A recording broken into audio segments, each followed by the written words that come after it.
What is going on, YouTube, y'all squad? This your boy Yakutees. This is your review for Real Housewives Ultimate Girls Trip Season 3, Episode 1. Oh, I know I'm late. No, well, not super late, not as late as I am with some of the other shows, but I'm here. I totally forgot the day. I'm like, it's coming on this week, right? Totally forgot, spaced out. Yeah, but we're here. This is Episode 1. So, you have Portia. She feels because she survived being on Atlanta and has been away from the cameras that she will be able to view, um, I guess, everything that's going on, from an outside looking in type of lens. Okay, I mean, I can kind of see that. And she said she survived Atlanta. Like, let's be clear. In terms of people who gonna come for the, because see, what's funny is the measuring stick that we tend to view these shows through.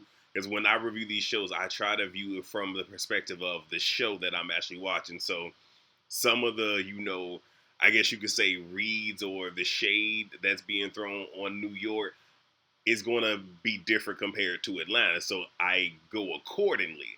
I mean, because if we measure everybody based off of Atlanta, I mean, well, it is what it is. That's why we keep to continue to say most of these women's they can't tongue wrestle with the Atlanta girls. We just gonna be honest, right?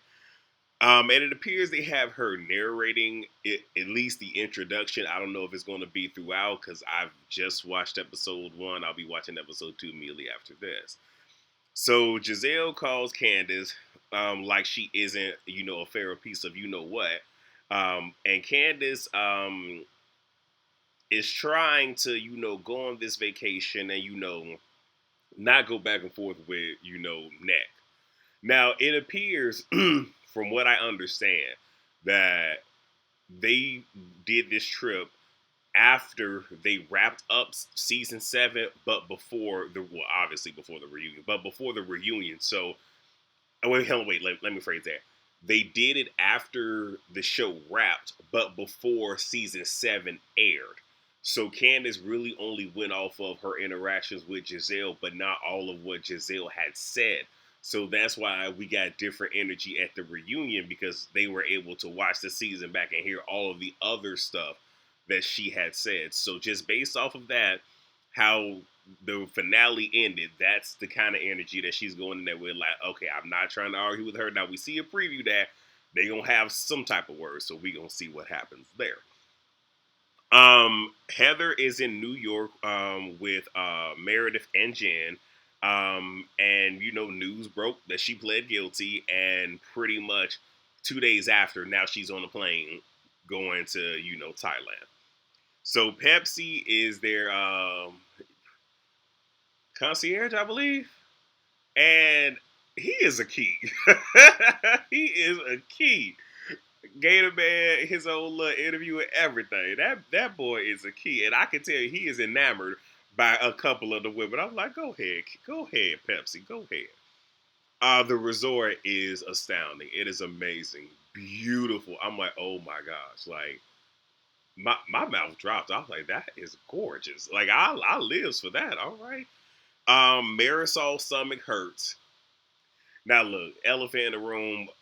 We all know why her stomach hurt, and that's because she is a functioning alcoholic and she drinks way too much. Okay, look, I do a lot of drinking, so I know how it is when you have one too many, you still trying to make it through and whatnot.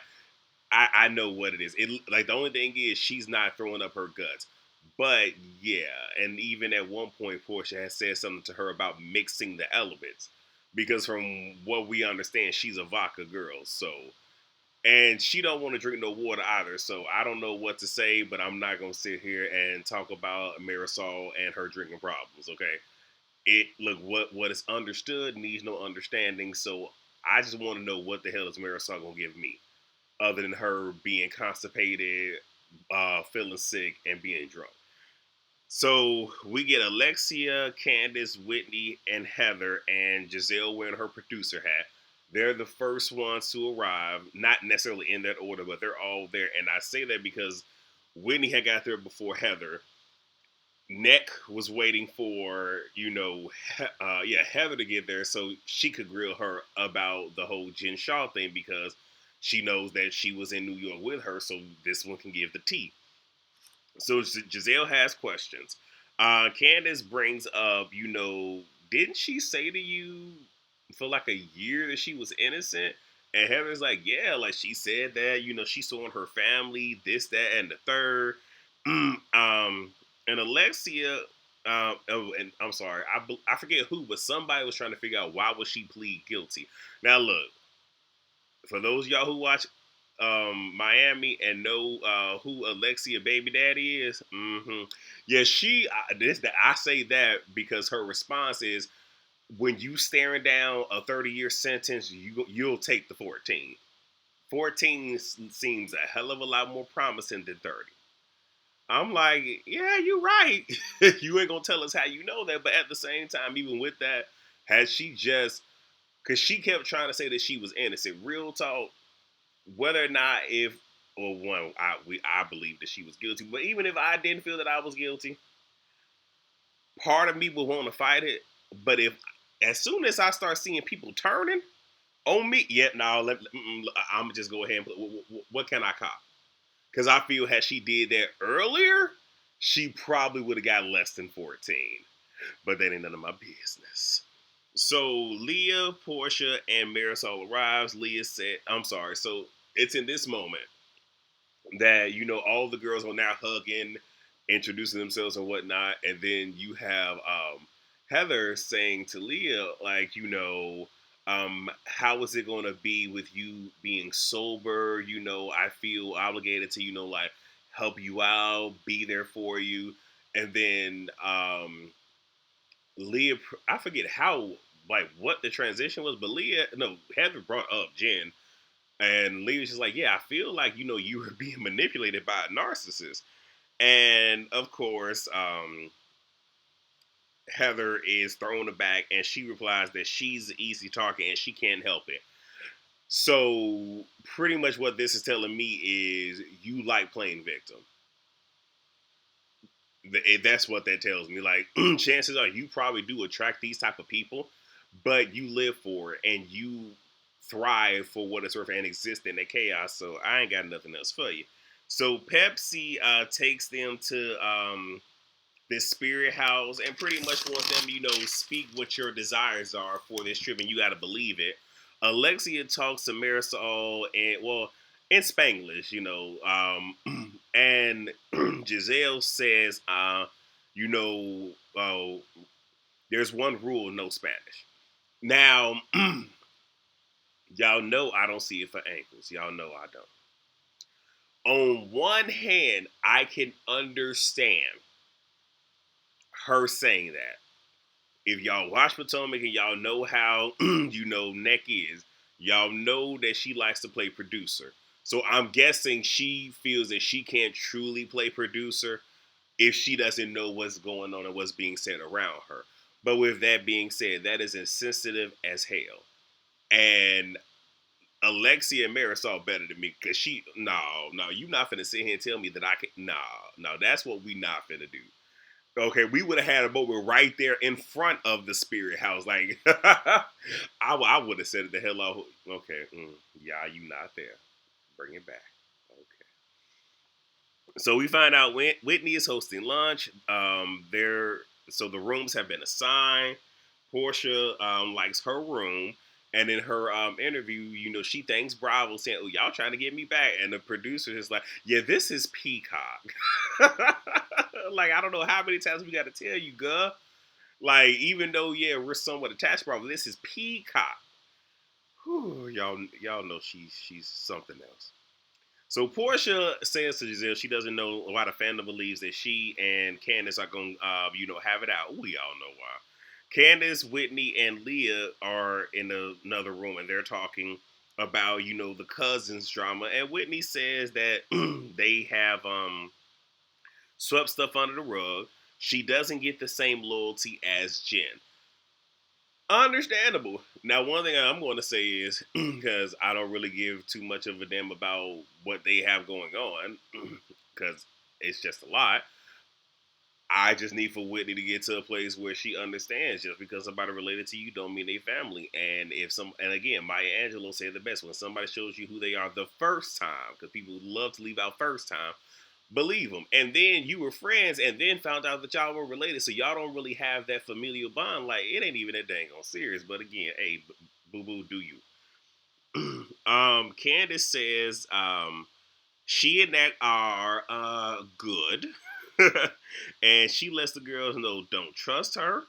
She will do anything for a rating. One thing I love about Ultimate Girls Trip is that fourth wall break, where they can talk about being on the show and all of the ins and outs of it. Because when they're shooting the season, they typically don't say, "Oh, during the reunion, it's oh when we were in New York, or when we were over here, or when we did this." They never really directly address that type of stuff. So that's one of the things that I just love about Ultimate Girls Trip is just, oh, they just talking and they put it all out there, and I appreciate it. So you get Heather, Kankles, and Portia. Heather says, let's get Leah drunk. Leah joins, and Giselle inquires about her drinking, and Leah says that if she has a drink, it will send her back, and pretty much lets them know like she has an addiction. And now Heather is thrown a little bit because it's just like, girl, we just had this conversation no less than 2 seconds ago, and you throwing it to her again. Heather, I don't know why you thought that she was a friend. Okay, this ain't Kelly Price. She was a friend of mine. That she ain't your friend, baby. And then she says, well, Heather tells us that. No, I'm sorry. Heather then tells her that she read her book. And Leah calls her a shady witch, which, yes, that is shady because how is it that so you read my book, which means that you know who I am, you've watched me on New York, so obviously you are a stan or a supporter, fan, whatever we're going to use, but you've read my book. So you've seen how I acted on New York. You've read in my book that I suffer from alcoholism. Like, that is a problem for me. So the fact that, and then when you first meet me, you ask me how am I going to stay sober around this crew, and that you were going to help, and now here you are saying that you want to get me drunk for your entertainment. Okay, I understood it. I really did. So Leah needs Tylenol. So Heather goes, I guess, to retrieve that and also to retrieve the Miami women. Whitney tells the girls that Heather will make a joke and then all of a sudden act like she doesn't remember saying it. So now we get to lunch. Giselle asked Portia about her fame journey. And she made it clear, like, first year, you're like popular and everything. And then the second year, that was my divorce, So at the end of that, like, I have more followers and I have money in the bank. I'm having to do club gigs and whatnot. Third year, here I am trying to, do my business and whatnot. And then this woman has the nerve to say, and then the last year when I decided to retire. She said retired, y'all. Okay. That her brand needed to pretty much be independent of Bravo and thrive on its own. Great. But she also said that she would never betray the show or the network, like, because again, like, hey, that's what put me on. And she was low key saying if I ever needed to come back, because Andy has said for her the door isn't closed, and she's always welcome back, and which is why you see her over here, and she had her own spinoff show. Andy's not getting rid of her. He likes Portia, just like he likes Phaedra. So she knows that. So if things ever get rough, she knows she can come back to Atlanta. So that's why she's saying that. And low key, I know, like, hey, I think some of that was probably thrown towards Bethany Frankel, but that ain't none of my business. So Giselle asks Heather about Whitney, and am I really finna read all of this about that? Look, long story short, Whitney says the issue was we was on the trip. I was drunk. I was privy to some information, and I said the information in the drunken state to Lisa because at the beginning of the season, nobody liked Lisa. When I was in hot water, I turned to my cousin to back me up, and my cousin didn't back me up. You called me a liar, and then you pushed me into the window. And Heather's like, okay, but you're not going to gaslight me. And at first, I'm like, how is she gaslighting you? But then she says, like, I've been good to you on camera and off camera. I've had your back. And the fact that you decided that you wanted to bring up something on a trip that had nothing to do with you, but you decided that you wanted to stir the pot and all of that. And then Whitney says, but we're on a reality show. And she pretty much confirmed it for everybody. So you literally were just trying to have a moment. That's literally all that was. Is she was trying to have a moment. Because at first, her saying that she was intoxicated was to be like, oh, I was drinking. Like, no, you knew exactly what you were doing. So that right there really isn't going to help. And you have both Portia and Giselle saying to both of the women, this may be an issue, but this isn't the problem. There's something underlying, and they even bring up the whole Jen thing. And yeah, they both agree that the Jen thing is an issue for the both of them. They begin to go back and forth, and now Giselle wants to table it.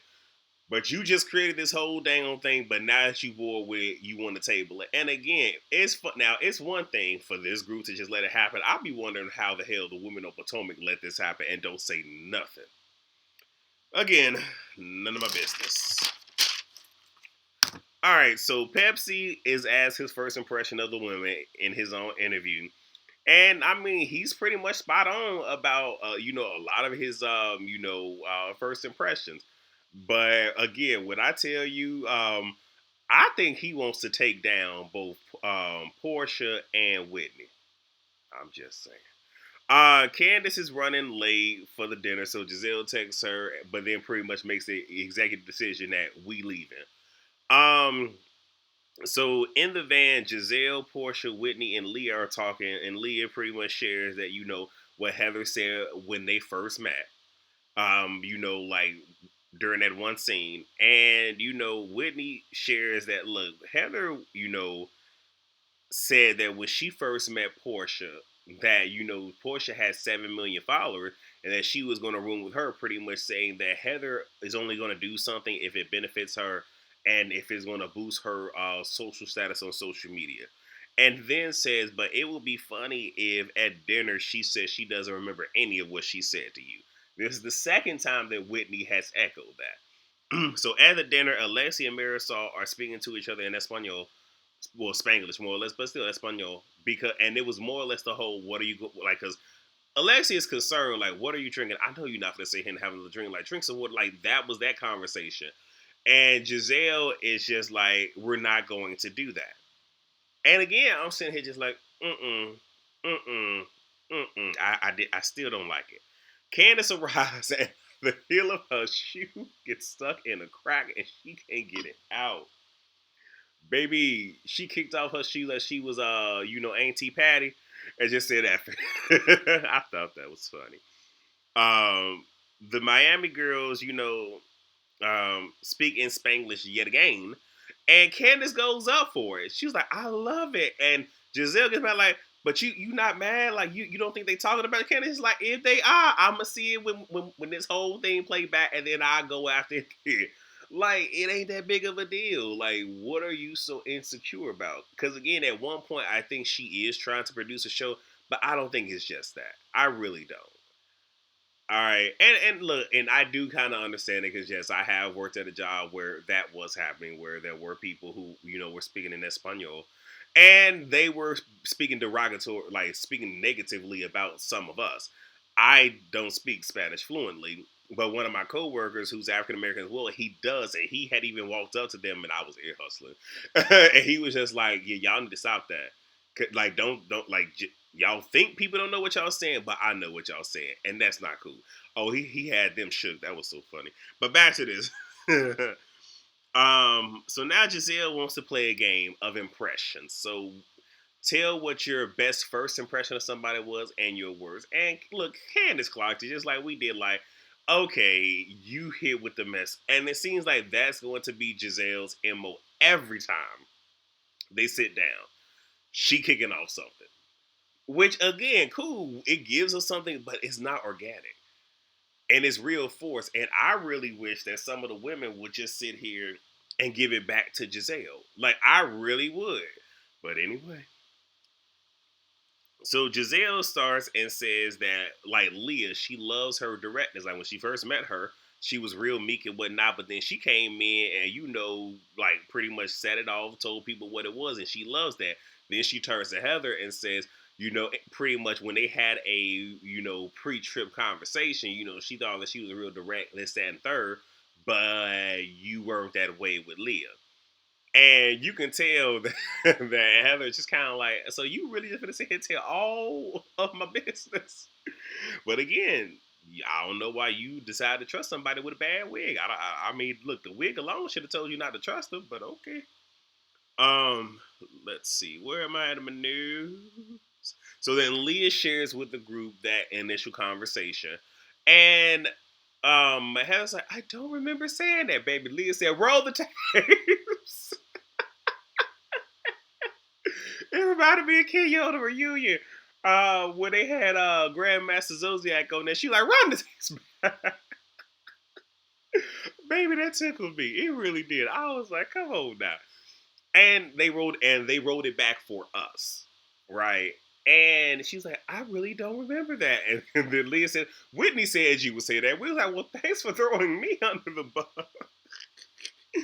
Oh, and she says, you can't say to someone that, you want to support them and then you want to try to, make them drink. And Heather says in a roundabout way that it was just a joke. Leah says, you know what, F it, I'm going to just hug it out. Like I'm giving grace because I want grace. And they show some flashbacks of Leah, being a Tasmanian devil on New York, a whole drunk mess. So we get it. So Leah's next, and she says, "Well, my worst was Heather, but I don't want to go backwards." Now Heather is starting to feel it because everybody, for the most part, has a bad, first impression of her, which is funny. But here's the thing: Heather is a pick me, and Heather is a tryhard. That's it. No more needs to be said. That's up. Like I'm summing her up just like that. She's a pick me and a tryhard and a perpetual victim.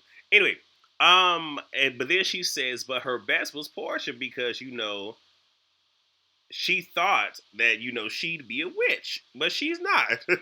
So Candace says to Heather, she thought that she would be dry, but she's actually fun. And again, Heather is taking everything to heart because she's already feeling the way. And then Marisol says, her good impression Portia, and then she says, my bad is you, Giselle, for the whole Spanglish thing.